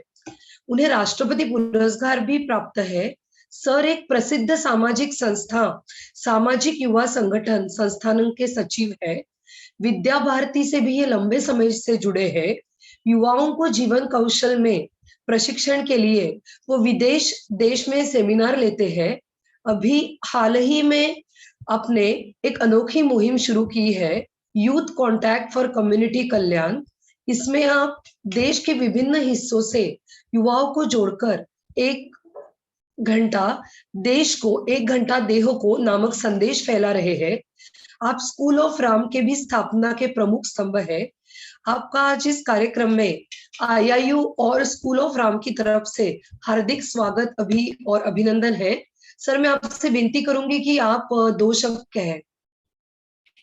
जी धन्यवाद मैडम। और मैं इस कार्यक्रम में जो उपस्थित लोग हैं उन सभी का मैं हार्दिक स्वागत अभिनंदन करता हूं। खासकर वंदन करता हूं श्री पीयूष जी पंडित साहब का, जो को फाउंडर हैं आईआईयू के, भाई प्रिंस तिवारी जो संस्थापक हैं द स्कूल ऑफ राम के। मैं सबसे पहले सबसे माफी चाहूंगा कि मैं थोड़ा देरी से जुड़ा। मैं किसी एक अत्यंत व्यस्त काम में मैं उलझ गया था, तो मैं देरी से जुड़ा, उसके लिए मैं सबका क्षमा प्रार्थी हूँ। साथ ही अभी मैडम ने एक परिचय को लंबा चौड़ा करके बता दिया, ऐसा कोई मैं नहीं हूँ। मैं एक सामाजिक कार्यकर्ता हूँ छोटा सा, और ये प्रेम है आप सब लोगों का और प्रिंस भैया का कि आप सब लोग जुड़कर जो काम कर रहे हैं उनमें आगे से आगे हम प्रयास कर रहे हैं सबको किस तरह से आगे एक सिंगल प्लेटफॉर्म पे लेके आया जाए। एक सब लोगों को मैं आज इस अवसर पे केवल इतना ही कहना चाहूंगा, एक बहुत पुरानी कहावत है, वसुदैव कुटुंबकम है, और कहीं न कहीं इसको परिणीत करने के लिए हम आज भाईचारे को बढ़ाने के लिए, एक परिवार भाव देने के लिए हम प्रयास करते हैं। लेकिन वो सब जब तक आप पूरा नहीं कर सकते, जब तक आप अपने नई पीढ़ी को आप पुराना इतिहास, हमारी संस्कृति से रूबरू नहीं करवाते। तो ये काम जो है वो भैया प्रिंस, जो आज नई पीढ़ी के युवा हैं, उन्होंने पूरा इसको देखा और समझा, और देखा कि आज की जो नौजवान पीढ़ी है वो बहुत भ्रामकता की तरफ जा रही है, कहीं न कहीं वो पथ से भ्रष्ट हो चुकी है। तो क्यों नहीं उसको संस्कृति और संस्कार और चरित्र निर्माण से जोड़ा जाए। तो उन्होंने इस वर्चुअल विद्यालय जो प्रभु श्री राम पर आधारित है, और आज मैं मानता हूं कि वर्षों युगों के और श्री राम के जो कह सकते हैं कि उनका जो पुरुषार्थ है, या उनको द्वारा बताए गए जो मार्ग पे आज के युवाओं को अगर प्रशस्त करते हैं हम लोग, या उनके द्वारा बताए गए मार्ग को हम लोगों को बताते हैं कि किस प्रकार से प्रभु श्री राम ने त्याग और तपस्या और बलिदान, इनकी एक बहुत बड़ी कह सकते हैं कि एक कीर्तिमान स्थापित किया। तो कहीं न कहीं इस और भैया प्रिंस और उनकी टीम लगी हुई है। तो मैं सबसे पहले उनका बहुत बहुत हार्दिक अभिनंदन और उनका आभार प्रकट करता हूं। और आज मैं आभार प्रकट करता हूं आईआईयू का कि आपने भी एक बहुत बड़े विजन और मिशन के साथ में एक वर्चुअल विश्वविद्यालय की शुरुआत करी। जब मुझे आप लोगों के बारे में पता लगा, मैंने पूरी जानकारी हासिल करी, मेरा मन बड़ा प्रसन्न हुआ, और मुझे लगा कि आप लोगों के साथ में जुड़कर और पूरे देश के नहीं पूरे विश्व के युवाओं को एक सिंगल प्लेटफॉर्म पर लेके आना चाहिए। उनकी शक्ति को हम कहीं न कहीं पूरे विश्व के पुनर्निर्माण के लिए हम लोगों को लगाना चाहिए। तो कहीं न कहीं मैं आप सब लोगों को इसके लिए मैं साधुवाद प्रेषित करता हूं। आपकी पूरी टीम को मैं इसके लिए बधाई प्रेषित करता हूं कि इंटरनेशनल इंटर्नशिप विश्वविद्यालय आईआईयू का नए कीर्तिमान स्थापित करो, और हमसे जो सहयोग आप लोगों को हो पाएगा वो हम जरूर आपके साथ मिलकर करेंगे। मैडम ने जैसे एक परिचय में बताया कि हम एक मुहिम चला रहे हैं, और ये मुहिम केवल अकेले मेरी नहीं है, ये हमारी किसी संस्था की नहीं है, ये पूरे देश की मुहिम बने। इस वजह से हमने कार्यक्रम का नाम दिया यूथ कनेक्ट, कि हम किस प्रकार से युवाओं को परस्पर जोड़ें। और वो परस्पर जोड़ने का काम भी किस लिए, क्योंकि यूथ तो जुड़ा हुआ है, लेकिन वो यूथ जो है वो समुदाय के विकास के लिए, समुदाय के कल्याण के लिए जुड़े। इस वजह से हमने एक नाम दिया यूथ कनेक्ट फॉर कम्युनिटी कल्याण। और हम चाहते हैं कि पूरे देश की आवाज बने, सारे देश भर के युवा इससे जुड़े, और हम लोग ये आग्रह करते हैं कि हर व्यक्ति अपने अपने विकास के लिए, अपने परिवार और अपने समाज के नाम रोशन करने के लिए वो काम कर रहा है। लेकिन कहीं न कहीं जो हमारा सबसे बड़ा कर्तव्य है कि हम देश के विकास के लिए भी हमारा योगदान सुनिश्चित करें। आज हम कहते हैं कि भारत देश युवाओं का देश है, 70% से अधिक आबादी युवाओं की है। लेकिन अगर ये युवा अपने साथ में अपने देश के विकास के लिए भी अगर वो कार्य करने लग जाएं, तो मैं कह सकता हूं कि जिस प्रकार से हम कहते थे कि देश भारत जो है वो सोने की चिड़िया हुआ करता था, ये कोई बहुत असंभव वाली बात नहीं है कि अगर हमारे देश के युवा एकजुट हो जाएं तो हमारा देश एज सुन एज पॉसिबल वापस पुनः सोने की चिड़िया और नए कीर्तिमान स्थापित कर सकता है। तो हमने एक आग्रह किया प्रत्येक युवाओं से कि आप जुड़िए समुदाय के कल्याण के लिए, और 1 घंटा देह को और 1 घंटा देश को। जैसे हम बोलते हैं कि फिजिकल फिटनेस के लिए पूरे 24 घंटों में 1 घंटा हमारी युवा पीढ़ी, जो आज अपने फिजिकल फिटनेस के लिए बहुत सारे लोग तो जागरूक हो रहे हैं और बहुत सारे लोग अभी भी जागरूक नहीं है, तो हम कहते हैं कि आप हमारा अगर युवा सशक्त और मजबूत बनेगा तो देश स्वतः ही सशक्त बन जाएगा। तो हमारे युवा 1 घंटा अपने शरीर के लिए दें और 1 घंटा देश के लिए दें, तो आप ये तय मान के चलिए कि हम नए कीर्तिमान स्थापित करेंगे। तो इस मंच की ओर से मैं आज इस कार्यक्रम में अधिक नहीं बोलते हुए केवल युवाओं से यही अपील करूंगा कि आप IIU विश्वविद्यालय के साथ हमारा जो ये मुहिम हमने आज कहीं न कहीं इसको हम जोड़ने का कोशिश करेंगे। जैसे भैया प्रिंस तिवारी भी अपने करियर के साथ में उन्होंने इस विद्यालय की स्थापना करी और आज वो प्रभु श्री राम के जीवन और चरित्र को युवाओं तक पहुंचाने का कार्य कर रहे हैं। इसी प्रकार से आप सभी भी अपने जो भी आप काम करते हैं उस काम को करते हुए देश राष्ट्र निर्माण के लिए अपना 1 घंटा आप योगदान देवें, चाहे वो प्रतिदिन का हो सकता है, सप्ताह में हो सकता है, माह में हो सकता है। आप सोचिए कि अगर देश की 100 करोड़ से ऊपर की आबादी युवाओं की अगर वो रोज का 1 घंटा अगर देश के निर्माण के लिए निकाल दे तो हम कितने अवर्स के लिए हम देश का निर्माण हम करेंगे। चाहे वो कार्य वृक्षारोपण से संबंधित हो, स्वच्छता से संबंधित हो सकता है, या आप अपने इर्द गिर्द में कहीं पर भी आपको लगे कि ये समुदाय के कल्याण के लिए कार्य हो सकता है, वो आप स्वच्छंद रूप से करें। तो मैं इसी आशा और विश्वास के साथ में युवाओं को जोड़ने का आग्रह करता हूं और आह्वान करता हूं कि आप जैसे विश्वविद्यालय के साथ जुड़कर और हम देश को एक नए कीर्तिमान पर पहुंचाएं। आज आप सब लोगों ने मुझे यहाँ पर बोलने का और आप सब लोगों से रूबरू होने का मौका दिया, मैं उसके लिए IIU परिवार और द स्कूल ऑफ राम का मैं आभार प्रकट करता हूँ। धन्यवाद। जय हिंद, जय Bharat. Thank you so much sir for your wonderful words. बहुत प्रेरित हो गए हम लोग आपके शब्द सुन के। अभी मैं हमारे को फाउंडर सर के बारे में कुछ कहना चाहूंगी। There is always that one person who has the vision, the thought, the idea behind the successful venture and organization. And if we talk about the man behind the success of IIU, is none other than our beloved co-founder of International Internship University, Mr. Piyush Pandit, a committed and inspiring social activist, a passionate educationist from the last 2 decades, providing education to the students from various social and cultural backgrounds, possessing excellent administrative, verbal communication and written skills. He is an next-gen speaker and a passionate writer. The versatile Piyush Pandit is the founder of Swarna Bharat Parivar and chairman of Piyush Group. The visionary Piyush Pandit had just one dream: no child should be deprived of education. He conquered the world's first virtual international internship university during the pandemic. The words are not enough for his dedication and hard work. Piyush Pandit, the multi-talented and devoted personality, has received a plethora of awards, recognitions, and honors in acknowledgement of his contributions to social work, education, entrepreneurship, and so on. The list of his milestones is endless. Sir, आपसे request है कि आप आज के इस सुनहरे अवसर पर 2 शब्द कहिए। The stage is all yours, Piyush Pandit sir. Thank you.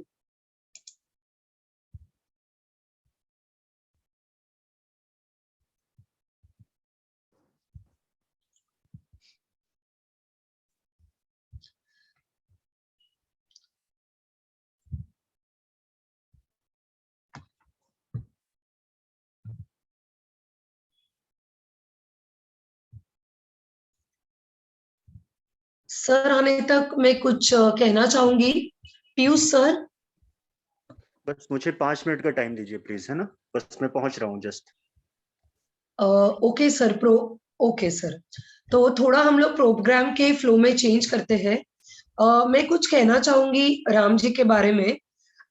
वैसे आपने देखा होगा ज्यादा हिंदी में नहीं हम बोल पाते हैं, फिर भी मैं ट्राई कर रही हूँ।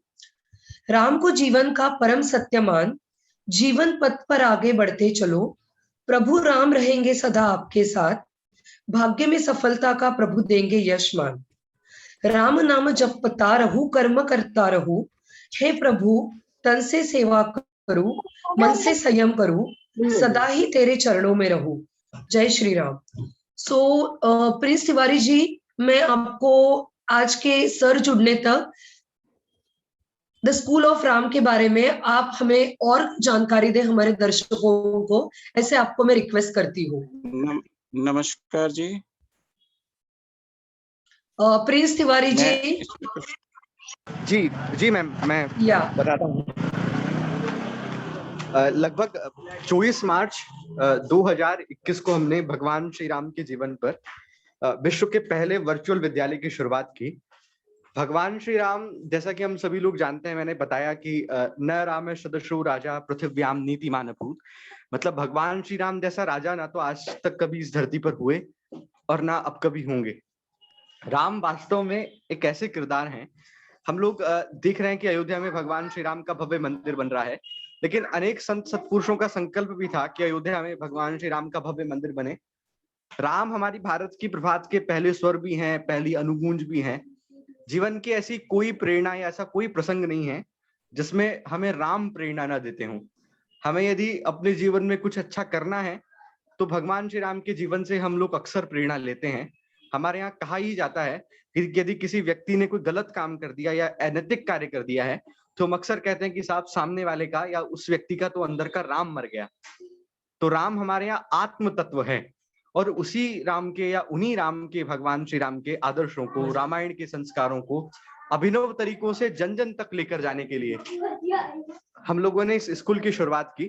और हमारा उद्देश्य भी यही था कि हम कम समय में और अभिनव तरीकों से लोगों तक भगवान श्री राम के आदर्शों को लेकर के जाएं।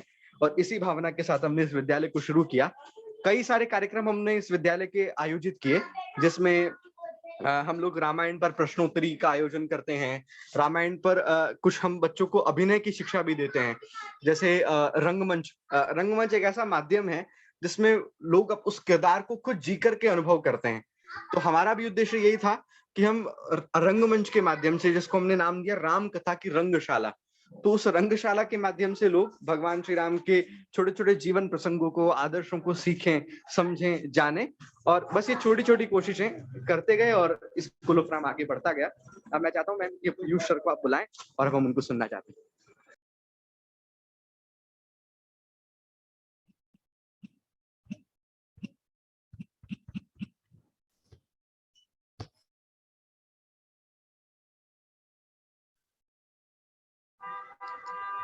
Dr. Snigdha, you are muted. Sir, आपने बहुत ही अच्छी जानकारी दी हमें। प्रिंस जी, मैं ऐसा चाहती हूँ कि अगर और इधर जो कोई सदस्य है, नरेंद्र दत्त जी ने हाथ यानी उनको बोलना था। हाँ सर, बोलिए, आप आपके विचार रख सकते हैं। जी नमस्कार, मैं नरेंद्र दत्त दिल्ली से। अभी आप सबको बहुत बहुत पहले तो शुभकामनाएं। दूसरा, बस केवल एक जानकारी मुझे इसमें जोड़नी है, शेष तो अभी कोर्स करते हुए हम चर्चा करेंगे ही, कि प्रिंस जी ने जो है भगवान श्री राम के वनगमन का मानचित्र दिखाया। तो हम में से बहुत से लोग इस ग्रुप में भी जुड़े होंगे। डॉक्टर राम अवतार शर्मा जी जो हैं, वो इनकम टैक्स से रिटायर्ड हैं। उन्होंने श्री राम सांस्कृतिक शोध संस्थान के अंतर्गत ये सारा कार्य किया है और उस टीम में मैं भी एक सक्रिय सदस्य के रूप में रहा हूँ। दिल्ली में बहुत बड़े पैमाने पर जो है रामानंद सागर जी वाली जो रामायण है उसका भी मंचन पर्दों पे होता है। तो उनकी वो जो पूरा श्री राम वन गमन का जो पूरा मार्ग है, उस पर पूरी, किसी जमाने में तो कैसेट थी, अब सीडी आ गई, तो वो उन पर्दों पर भी हमने बहुत कार्यक्रमों के माध्यम से चलाई। बहुत बढ़िया सर, बहुत केवल इतनी अभी आज जानकारी। नहीं, आपने बहुत अच्छी जानकारी हमें दी, थैंक यू। और हम जल्द से जल्द आपसे भी जुड़ेंगे। Now it's time to welcome our co-founder of international internship university, mister Piyush Pandit sir. Sir, आपसे मैं विनती करती हूँ कि आज के इस सुनहरे अवसर पर आप 2 शब्द कहिए। जय श्री राम आप सभी लोगों को। थोड़ा सा विलंब हुआ, उसके लिए मैं क्षमा प्रार्थी हूँ। और हिंदी का कार्यक्रम है, मुझे बहुत अत्यंत प्रसन्नता हो रही है कि हम आप सब लोगों के बीच में हैं। आईआईयू के बेसिकली मैक्सिमम प्रोग्राम्स जो हैं इंग्लिश में होते हैं और वर्ल्ड वाइड गैदरिंग होती है वहां पे। आज सभी भारतीयों के बीच में भगवान श्री राम का मंचन प्रिंस तिवारी जी द्वारा सुनकर मन जो है बहुत अनुभूति कर रहा है, ऐसा महसूस हो रहा है। प्रिंस जी, आपको बहुत बहुत धन्यवाद। आपकी उम्र जो है बहुत ही अभी कम है और आप जिस तरीके से थॉट प्रोसेस लेके अपना चल रहे हैं, विचारों का जो संगम है आपका बहुत ही शानदार है। उसके लिए आपको मैं धन्यवाद ज्ञापित करता हूँ। दूसरी चीज यहाँ पे ये कहना चाहूंगा, अभी महोदय हमारे बोल रहे थे, प्रिंस तिवारी की एज अभी बहुत कम है और उन्होंने इतना कुछ बड़ा करने का सोचा, भगवान राम को आज के यूथ के साथ कनेक्ट करने का प्रयास उन्होंने किया है। इसके लिए ही उनकी 80% विजय उनकी हो चुकी है। 20% के लिए आप जैसे महत्वाकांक्षी, जानकार और विश्वस्त, क्योंकि चाहे वो रामायण हो चाहे श्रीमद् भागवत गीता हो, इनका जो है विश्लेषण कई प्रकार के विद्वानों द्वारा होता रहता है। जैसे राम की लीला भारत में कुछ अलग, नेपाल में कुछ अलग, श्रीलंका में कुछ अलग, अन्य देशों में कुछ अलग। तो इसका जो मंचन है, इसका लोग अपनी सुविधा अनुसार जो है लोग इसका वर्णन करते हैं। तो मैं आने वाले समय में प्रयास करूंगा प्रिंस तिवारी जी के साथ मिलकर कि पूरा जितने भी कुटुंब हैं जो सनातन धर्म को अच्छे से समझते हैं, जो भगवान श्री राम को अच्छे से समझते हैं, उनके जीवनचर्या को अच्छे से समझते हैं, सभी एक सामूहिक रूप से एक प्रकल्प तैयार करेंगे जिसके माध्यम से शिक्षा को, यानी कि इस जो भगवान श्री राम की कथा के माध्यम से जो हमें जानकारी मिलती है, चाहे वो श्री राम कथा हो, चाहे वो उनके स्ट्रगलिंग लाइफ की कहानी हो।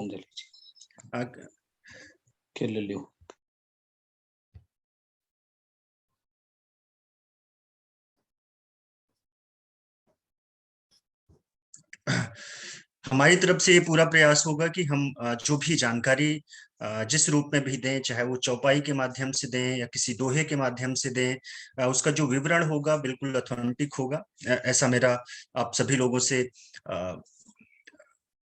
अभी से ही एक कमिटमेंट है कि आने वाले समय में जो कुछ भी श्री राम कॉलेज करेगा वो बिल्कुल बहुत अच्छे तरीके से करेगा। आज ये पहला कार्यक्रम है और पहले कार्यक्रम में हमने प्रयास ये किया है कि बहुत ज्यादा गैदरिंग यहाँ पे ना की जाए, कि बहुत सारे लोगों को यहाँ बुलाया ना जाए, लेकिन अगले कार्यक्रम में हम कोशिश करेंगे कि धीरे धीरे इसको और प्रसारित करेंगे। दूसरी चीज ये है कि यूथ इंडिया के एम्पावर तो हो ही, साथ ही भारत के रहने वाले अन्य देशों में जो लोग हैं, जो हमारे नागरिक हैं, उनको भी भगवान श्री राम के साथ जोड़ने के लिए हम इसका कार्यक्रमों को हम हिंदी के अलावा अन्य भाषाओं में भी प्रसारित करने का प्रयास करेंगे आने वाले समय में। दूसरी चीज, भगवान श्री राम जी से के जीवन में बहुत सारी चीजें रही हैं जहां तक मैं समझता हूँ। प्रिंस तो इसके मामले में बहुत आगे निकल चुके हैं और मेरा तो बस एक बैकग्राउंड है कि मैं ऐसे परिवार से हूँ जहाँ पे सनातन धर्म को पूरी तरीके से समझा जाता है, चाहे वो भगवान श्री राम हो, चाहे कृष्ण हो, चाहे विष्णु भगवान के जितने भी अवतार हो, चाहे भगवान परशुराम हो, इन सब की जीवनचर्या को रिलेट करके ही हम लोगों के परिवार में हमारे पिता, हमारे दादा, हमारे जितने भी श्रेष्ठ जन रहे हैं परिवार में, उन सभी लोगों ने बहुत ही शानदार तरीके से हम लोगों का पालन पोषण किया है। चाहे वो राजा दशरथ और कैकेयी की कहानियां रही हों, चाहे भगवान राम के पिता पक्ष को सपोर्ट करने वाला भाव रहा हो, चाहे उनके साथ जब सीता जी तैयार होती हैं जंगलों में जाने के लिए, तो एक धर्मपत्नी का जो एक संकल्प होता है उसकी बात हो। लेकिन जो सबसे बड़ी चीजें इंटरेक्ट करती हैं, मुझे जो करती हैं, बहुत छोटी सी चीज जिसका वर्णन कहीं नहीं मिलता है,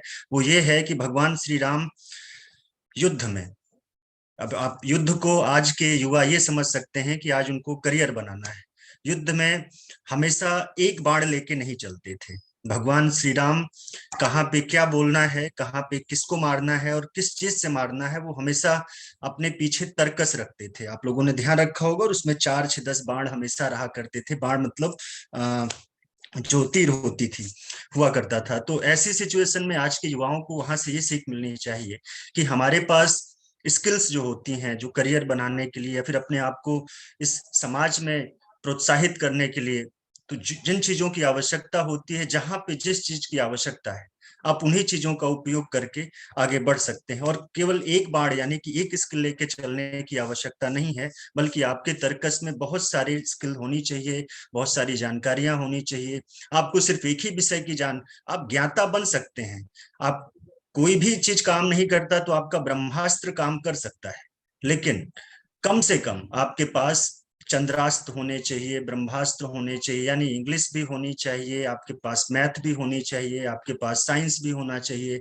आपकी आज आज के युग में जो जरूरतें हैं हमारे पास अप्रोक्सीमेटली करीब करीब सारी चीजें होनी चाहिए। इसका हम लोगों को ध्यान देना चाहिए। भगवान राम तर्कस लेके चलते थे जरूरत पे। अगर उन्होंने किसी नॉर्मल राक्षस को मारने की प्रयास किया है तो उन्होंने ब्रह्मास्त्र का यूज नहीं किया था। और ध्यान देने वाली बात है कि जितने भी अस्त्र या शस्त्र मिलते हैं गुरु दीक्षा के माध्यम से मिले हैं उनको। कोई भी चीज वो पैदा हुए तो राजा दशरथ जी ने यानी कि उनके पिता ने नहीं दे दिया। राम जो है अपने कर्मों से राम बने, अपने कृत्यों से वो महान हुए, अपने पिता भक्ति के साथ वो आज एक आदर्श पुत्र के रूप में जाने जाते हैं। पत्नी के साथ जिस तरीके से उन्होंने पूरे जंगलों में और अपने भाइयों के प्रति स्नेह का जो उन्होंने दिया, तो रामायण से सीखने के लिए हम लोगों के पास बहुत कुछ है।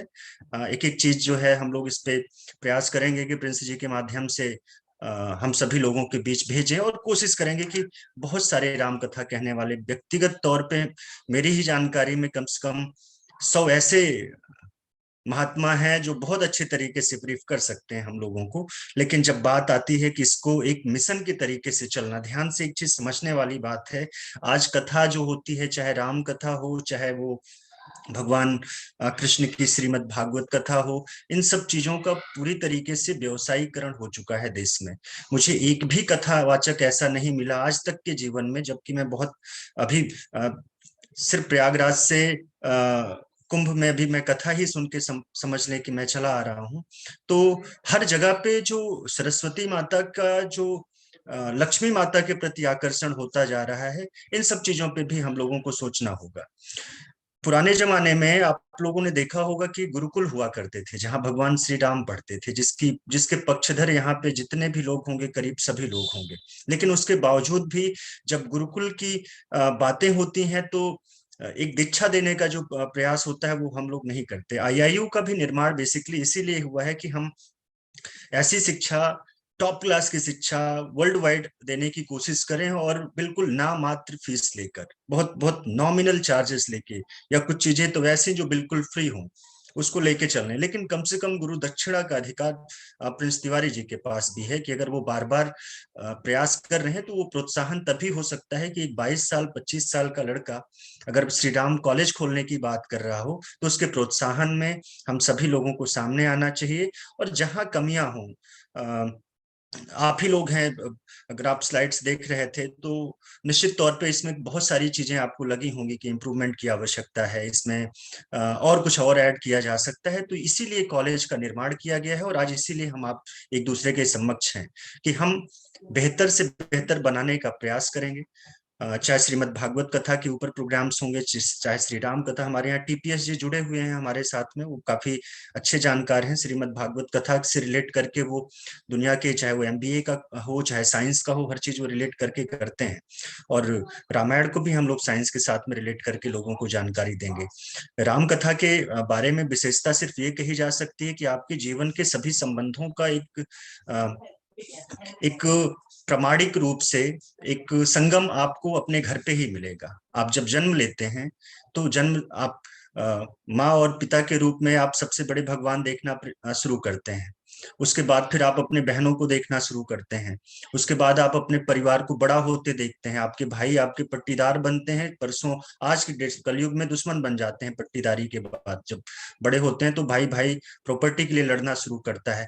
तो वो चीजें आज नहीं शुरू हुई हैं, वो चीजें रामायण में हुई थी। वहां पे एक पुत्र है जो आदर्श पुत्र बन के, श्री राम बन के वो जंगल में जाने को तैयार हो गया, अपना खड़ाऊ भरत को देके चला जाता है।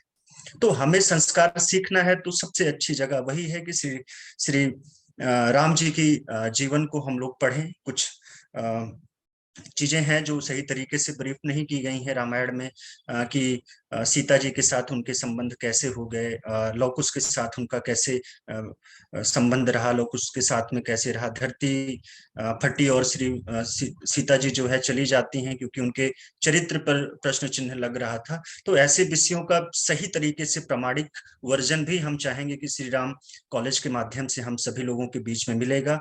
श्री प्रशांत शुक्ला जी को मैं धन्यवाद देता हूँ, वो जुड़े हैं हमारे साथ, नरेंद्र दत्त जी, अमरजीत कुमार श्रीवास्तव, मोनिका चड्ढा जी जुड़ी हैं, इंडोनेशिया से हमारी टीम है वो जुड़े हैं, नीलम मिश्रा जी को धन्यवाद, रामदयाल जी को भी बहुत बहुत धन्यवाद, किरण उपाध्याय जी, धरिया अग्रवाल जी को मैं, श्रेयांशी रस्तोगी जी को, और आप सभी लोगों को धन्यवाद देता हूँ। और निश्चित तौर पे इस जो कैंपेन है, ये श्री राम जी के जीवन प्रकल्प के माध्यम से आज के युवा किस तरीके से आगे बढ़ेंगे, इस पे हम लोग बहुत अच्छे तरीके से एक बहुत शानदार एक व्हाइट पेपर तैयार करेंगे, और एक एक चौपाई को हम लोग आज के युग में युवाओं को कैसे सीख दी जा सकती है उस पे हम लोग काम करेंगे। प्रिंस जी, आपका बहुत बहुत धन्यवाद, और मेरी तरफ से उपस्थित सभी लोगों को मैं धन्यवाद देता हूँ। जहां तक जो सहयोग हो सकता है इस कॉलेज के लिए उसको भी मैं आज आप लोगों के समक्ष कह रहा हूँ कि जो भी हो सकता है, तीन चीजें प्रामाणिक रूप से जरूरत होती है किसी भी चीजों को चलाने के लिए, एक मन, एक तन और एक धन।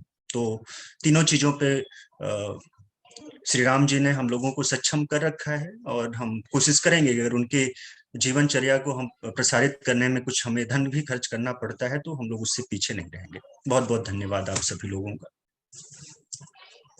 बहुत धन्यवाद Piyush sir, your words are really motivating. Sir have already given the thanks to everyone, but I would like to give the formal vote of thanks. Prince Tiwari ji, आपने बहुत ही अच्छा कार्यक्रम प्रस्तुत किया, हम आपको बहुत बहुत धन्यवाद देते हैं।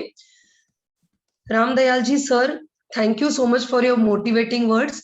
और इधर जितने भी सारे पार्टिसिपेंट्स हैं, thank you for being a very good audience, thank you. May the divine grace of Lord Ram always be with you. May Lord Ram shower his blessings on you, and may this day brings you success and happiness. Thank you so much, and with this we end our program. Jai Shri Ram. Jai Shri Ram. जय श्री राम। जय Shri Ram ma'am, thank you so much, बहुत बहुत धन्यवाद Piyush sir का भी, बहुत बहुत धन्यवाद मैम, थैंक यू। जय श्री राम।